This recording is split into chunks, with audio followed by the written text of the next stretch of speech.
Como eu prometi para vocês, se vocês estão aguardando com desusada expectativa, eu vou colocar no ar agora, e eu sou muito grato a ele, um dos mais importantes, se não o mais importante, médium do mundo. Estou me referindo a Divaldo Pereira Franco, mestre na doutrina espírita. O Divaldo, eu já falei no começo quantos livros psicografados ele tem. Uma coisa só que está me impressionando muito em vê-lo, Divaldo. Boa noite, Divaldo, tudo bem? Boa noite, tudo bem? Prazer em revê-lo e muito obrigado pela sua disponibilidade em elucidar o meu telespectador tudo o que está acontecendo à luz da doutrina espírita. Você não tem 93 anos, não, Divaldo? 93. Agora, em maio, eu faço 94. Você faz 94. E como é que é essa conservação sua, essa ótima aparência, que não denota 93 anos, tem algum espírito bondoso que lhe dita comportamentos aqui na Terra para poder ficar sempre bonito? Exatamente. Primeiro, amar. Depois, adorar a vida no sentido da evolução. Compreender que tudo tem uma razão fundamental. O essencial na vida é descobrir a razão pela qual nos encontramos vivendo e preencher a chamada hora vazia. Com estes elementos, uma alimentação saudável e uma vida sem desperdícios de energia, podemos prolongar a nossa existência com saúde e muito boa expressão de viver. Divaldo, eu queria falar, em primeiro lugar, sobre o seu novo livro, No Rumo da Regeneração. É o seu mais recente livro, não é? Me parece que ele traz revelações sobre a pandemia, sobre Covid-19, sobre essa, como eu diria, essa transição planetária, não é? E que foi psicografado por Manuel Filomeno de Miranda. Eu queria que você contasse um pouquinho sobre o Manuel Filomeno de Miranda. Manuel Filomeno de Miranda foi um devotado espiritista no estado da Bahia até os anos 40. Eu não tive a oportunidade de o conhecer, porque eu nasci em Feira de Santana, no interior, e quando me transferi para a capital, ele já havia desencarnado. Por volta do ano de 1970, esse espírito me apareceu, Amauri, dizendo-me que gostaria de abordar um tema de muita gravidade, que eram as obsessões, as patologias mentais, os transtornos emocionais, os desequilíbrios que o espiritismo tem como elucidar através da reencarnação. E desde então ele vem escrevendo por meu intermédio. Esse já deve ser o 12º livro. Nos últimos livros ele se dedicou, desde há 10 anos, sobre a questão da transição planetária. Porque para nós espíritas, segundo Allan Kardec, da mesma forma que nós evoluímos, os planetas dos quais habitamos evoluem. A Terra seria hoje um mundo de regeneração, de provas, de dores, uma escola de aprendizagem pela dor. Mas nós evoluímos na direção de um mundo regenerado, em que a dor não terá o aspecto da decomposição da matéria, desses dramas irreversíveis das doenças. As dores serão mais de natureza moral, esse sentimento de afetividade, enfim, um caráter menos terrível do que as dores atuais. E nesta obra ele aborda que a pandemia é periódica no mundo. Periodicamente a humanidade experimenta um castigo, entre aspas, de Deus. Mas para nós espíritas, Deus não castiga, Deus ama. E então ele libera certas injunções que correspondem à nossa vida mental, emocional, que se transformam nessas doenças terríveis, como a gripe espanhola, a peste negra e, recentemente, outras epidemias que não chegaram a ser pandêmicas. Então, a pandemia atual está sustentada em nossas mentes. A criatura humana desenvolveu-se muito intelectualmente, mas não no sentido ético, moral. Nós perdemos o equilíbrio entre o prazer e o gozar. O prazer para nós é quando vemos o inimigo cair, quando vemos o adversário sofrer. E isso são transtornos de emotividade. Nós não deveríamos ter inimigos. Eu, por exemplo, nessa idade, não sou inimigo de ninguém. Para mim, o sentido da vida suplanta o egoísmo. Então, nessa obra, Manuel Filomeno de Miranda nos conclama a mudar da nossa ótica de natureza mental e emocional, amar. Se alguém não gosta de mim, o problema é dele. Mas quando eu não gosto de alguém, o problema é meu. Então nós temos a epidemia orgânica e a epidemia moral. Quando nós vemos o desrespeito de algumas autoridades, de algumas pessoas, a desconsideração pelas leis. Então, nosso desenvolvimento foi somente de natureza industrial, intelectual, este desenvolvimento de ponta, mas ainda matamos, ainda criamos situações embaraçosas. E essa falta de ética, de sentimentos de dever, que produzem esses estados patológicos, epidêmicos e pandêmicos que nós estamos vivendo. Esse é o novo livro de Valdo Pereira Franco, que aborda a pandemia, que aborda a Covid-19, esses aspectos, não é, que você já nos adiantou.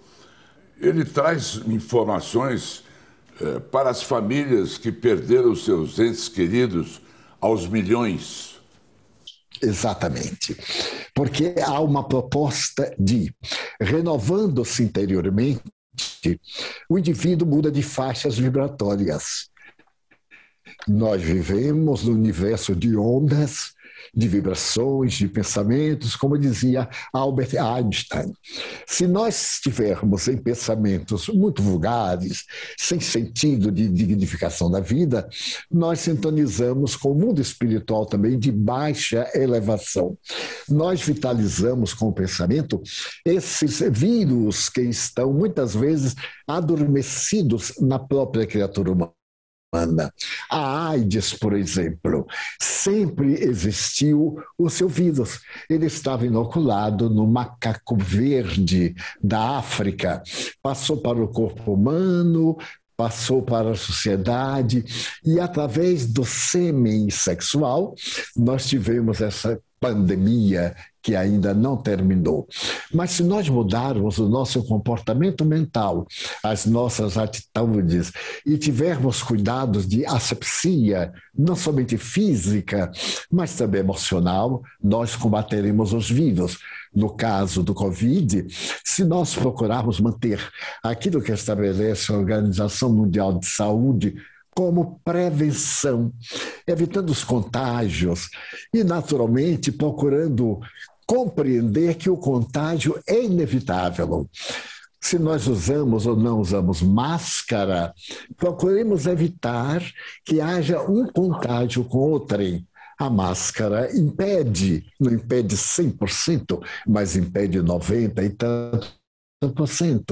Pelo hábito que nós temos de levar a mão à boca, ao nariz, aos olhos, e podemos estar com a mão infectada ou esse contágio direto através do hálito.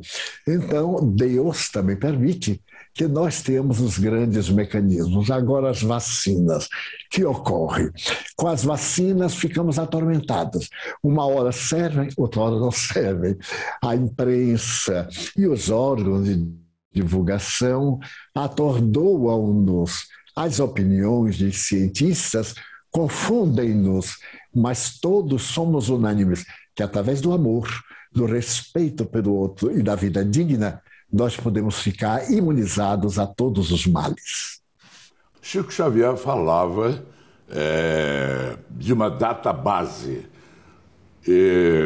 Era uma previsão do Chico chamada de database, que seria o que nós estamos vendo, ou essa pandemia pode ser alinhada com todas as demais já citadas? Essa previsão profética de Chico Xavier é impressionante. Porquanto ele previu, houve um encontro com o Espírito Emmanuel, o seu guia, e ele previu que a sociedade passaria por grandes catástrofes e anunciou-as. Eu próprio pensava que uma das catástrofes seria uma guerra nuclear, terrível. No entanto, veio uma guerra muito pior. O vírus fez a sociedade do mundo parar. É algo de estarrecer. Como uma micropartícula quase pode envolver a humanidade toda, atingir ricos e pobres, nobres e plebeus, sábios e ignorantes, porque este vírus, com as suas mutações, é profundamente perturbador. Cada vez ele modifica de estrutura. Então, provavelmente, digo provavelmente, a vacina que foi elaborada para ele no estado de hoje não servirá amanhã, porque ele já mudou de estrutura. Então, a divindade conseguiu um meio de nos sacudir e mostrar que a nossa presunção, o nosso poder, são apenas momentos de ilusão egoística. Eu me recordo que Hitler, quando criou o Estado alemão nazista, ele disse que o nazismo duraria 1000 anos, não durou 40. Porque apodreceu dentro de si mesmo. Porque aquilo que chamamos o mal, que é o investimento negativo, só existe o mal porque nós usamos o bem de forma negativa. Sempre o mal cede lugar ao bem, queiramos ou não, porque o universo tem uma ordem. Se eu desequilibro a ordem, eu venho a sofrer os seus efeitos. É a isso que o Espiritismo chama lei de causa e efeito. Todo efeito provém de uma causa, é uma lei da física. Logo, os efeitos morais também devem vir de uma causa moral. Essas pessoas que estão sendo levadas, não é, no Brasil, mais de 300 mil pessoas, são pessoas escolhidas à luz da doutrina espírita? De fato, nós acreditamos que esses que foram vítimas, alguns é do seu processo kármico natural. A morte é um fenômeno inevitável. É uma fatalidade. Nasceu, morre. A forma como vai morrer não é estabelecida. É do nosso livre-arbítrio. Se eu me suicido, se eu provoco um bandido que me mata, se eu sou vítima de um acidente por excesso de velocidade, etc., eu sou um suicida em potencial. Não estava no meu karma aquilo. Mas se eu tenho uma vida correta e me acontecem determinados fatos, como a Covid, eu estou resgatando o erro do passado. Por isso que deveremos sempre buscar a oração. Quando falamos em oração, não se tem ideia exatamente do seu conteúdo terapêutico. O orar não é dizer palavras cabalísticas, é procurar sintonizar com Deus. Há uma fábula de Leon Tolstói muito interessante. Ele passou certo dia pelo campo e encontrou um trabalhador cuidando da terra.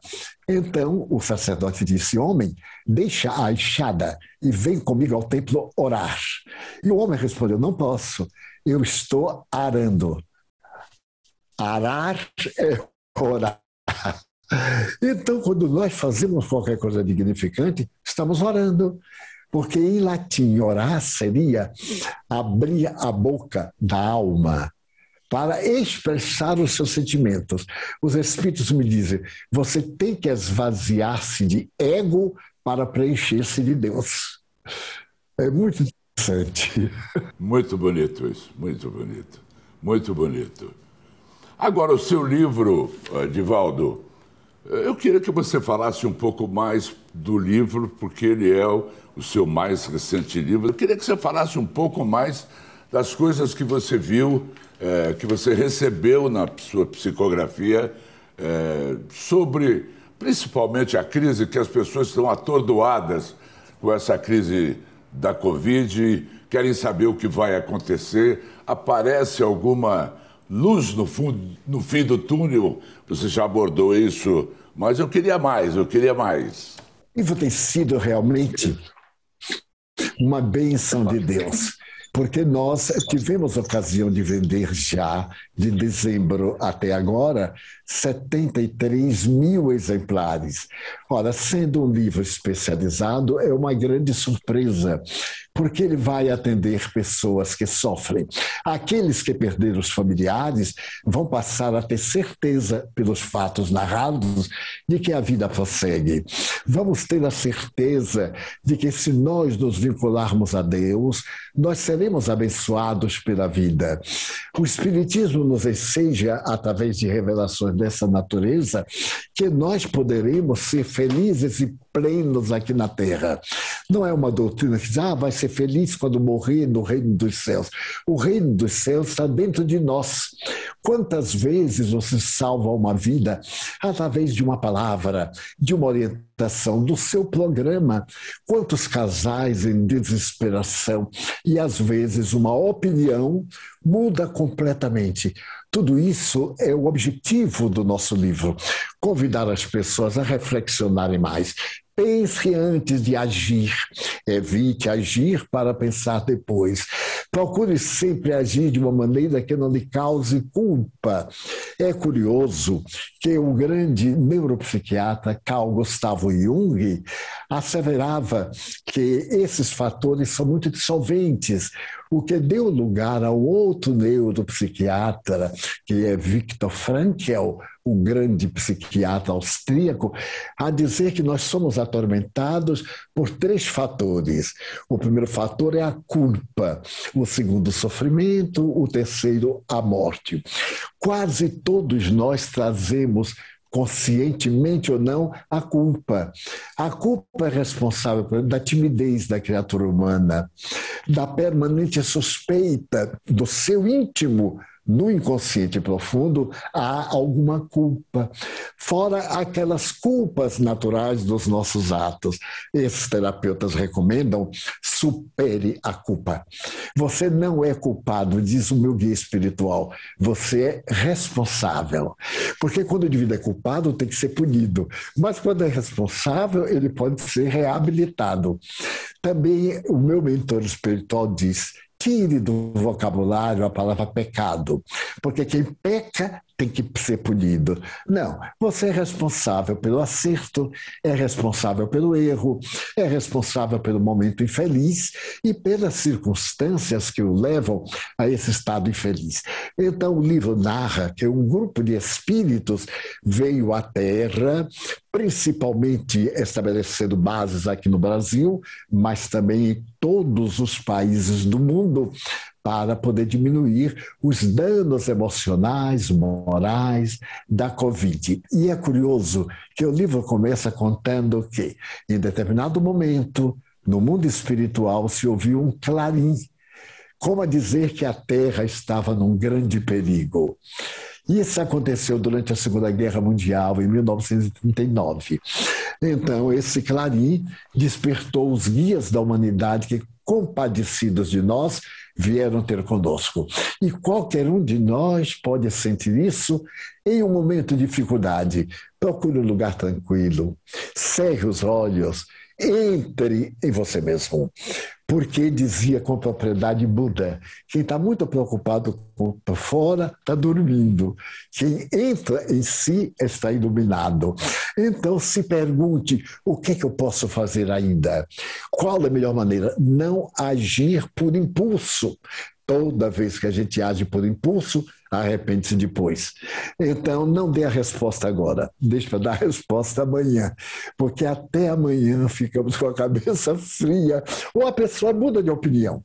Divaldo, eu não posso deixar de te perguntar, você está a par naturalmente, sobre o caso desse menino Henry, não é, esse anjinho Henry, que está comovendo o Brasil e o desenrolar das investigações.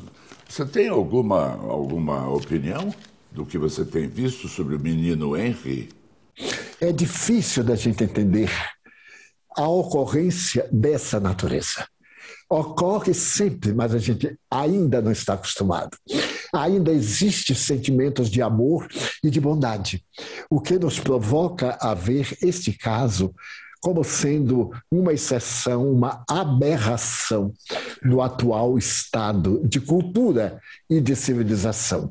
Então, a psiquiatria é o único meio de explicar, é uma patologia. O indivíduo tem um transtorno antissocial que ele mascara muito bem, mas às ocultas ele é um doente mental. É a única forma de entendermos. Se entender até agora. Eu queria que você falasse um pouquinho de João de Deus também. João de Deus, que eu entrevistei até neste programa, porque achava que ele realmente fazia o bem das pessoas, não é? Você tem uma opinião formada sobre os desvios de João de Deus também, naquelas proporções? A vulgaridade e os crimes que este homem praticou, eu confesso que fiquei aterrado. Porque não é possível, do ponto de vista normal, a pessoa ter uma dupla face. Em determinados momentos era o anjo bom. Ele realmente era médium. Ele conseguiu realizar fenômenos maravilhosos. Realmente porque ele era médium? Realmente ele era médium, na sua opinião? Era. Durante um tempo em que ele pôde manter o equilíbrio moral, ele se tornou médium dos bons espíritos. Mas diante das suas falhas pessoais, dos seus distúrbios sexuais, ele desviou a mente e passou a ser médium de espíritos vulgares, espíritos maus, perdeu o controle e, naturalmente, perde também a mediunidade. A mediunidade é uma faculdade que você tem, que eu tenho, que outros temos. Umas pessoas com um campo maior, outras com menos possibilidades, como a inteligência, a memória. Então, o médium tem que encarar essa faculdade como alguém que é dotado de uma boa voz, de qualquer um atributo que merece respeito. Não viver da mediunidade é algo que Deus nos dá de graça e que nós damos de graça por trazer, porque preenche. E o nosso amigo se esqueceu. Quando chegou ao triunfo e achou que era fácil seduzir as almas menos vigilantes, foi escorregando até um abismo que ele próprio não se dava conta. Eu tenho orado por ele e por mim, porque tudo pode acontecer a qualquer um de nós, nunca sabemos. Um dia o espírito Emmanuel disse ao Chico Xavier: se você tem uma viagem de 1000 quilômetros, você só pode dizer graças a Deus depois de atravessar o quilômetro milésimo. Porque pode ser que a 10 metros do ponto final tenha um abismo e não tem ponte. Então não venceu. O Guilherme Velho, que você bem conhece, meu amigo, ele me disse que durante esse isolamento, não é, nós temos visto muitos médiuns recebendo cartas psicografadas pela internet. Nós devemos acreditar em tudo? Aí pergunta o Guilherme, fala, coloque isso para o Divaldo Pereira Franco. Allan Kardec, veja que notável, escreveu esta frase: a mediunidade jamais subirá ao tablado das feiras para ser exibida. Era a expressão do século XIX. Então eu também tenho lido e me espanta esse exibicionismo, porque a mediunidade é um correio sublime que interessa, por exemplo, a mim e a pessoa a quem eu estou atendendo. Por que tornar público? Para a vaidade, para o aplauso, e depois algumas cartas que parecem muito repetidas a outras. e sem uma comprovação, quais aquelas do Chico Xavier. Então, nós deveríamos usar o bom senso. Eu sou espírita, mas não sou bobo para acreditar em tudo. O espiritismo é racional e nos exige muita reflexão. Então, eu sugiro aos nossos caros telespectadores que antes passe pelo crivo da razão. Observe se o médium não teve uma forma de descobrir os dados através da internet, como alguns que já foram desmascarados, se não recebeu informações. Vou ilustrar. Por exemplo, eu vejo anunciado, tal dia, na cidade tal, o médium fulano estará lá e vai receber mensagens. Eu pergunto, como é que ele sabe? E se os espíritos não forem? Porque os espíritos são livres, eles vão quando querem. E nem sempre eles nos atendem. Às vezes, nós necessitamos da inspiração de um guia espiritual e não vem, porque é uma aprovação para nós. O médium não é um privilegiado, é um espírito endividado, resgatando seus erros através do bem que pratica. Então as pessoas escrevem, se inscrevem e dão material para uma pessoa hábil montar a pseudomensagem. E depois ela é fotografada, é aplaudida. Tudo isso é anti-espiritismo. Olha, muito obrigado, Divaldo. Eu ficaria aqui infinitamente conversando com você, que cada frase sua é um ensinamento, é uma forma de despertar uma visão nova desses múltiplos ângulos com os quais a gente tem que conviver. Sou seu fã absoluto, vou ler o seu livro agora com muito mais entusiasmo. Onde pode ser comprado? É Livraria Leal. Livraria Leal, escrevendo aqui para a Mansão do Caminho, nós mandamos o livro. Parabéns pelo seu trabalho da Mansão do Caminho e eu espero merecer sempre oportunidades de colocá-lo para o meu telespectador. Última pergunta, que pode ser com uma resposta concisa. Que tipo de conselho o Divaldo Pereira Franco, se bem que todo o programa foi um conselho, como é que nós devemos nos fortalecer mais para poder suportar os efeitos do Covid-19? Amando e servindo. Nunca se canse, nem se arrependa por ter amado e por ter servido ao seu próximo. Obrigado, Divaldo. Um grande beijo. Sou eu que agradeço. Carinhoso. Obrigado. Obrigado, Malte.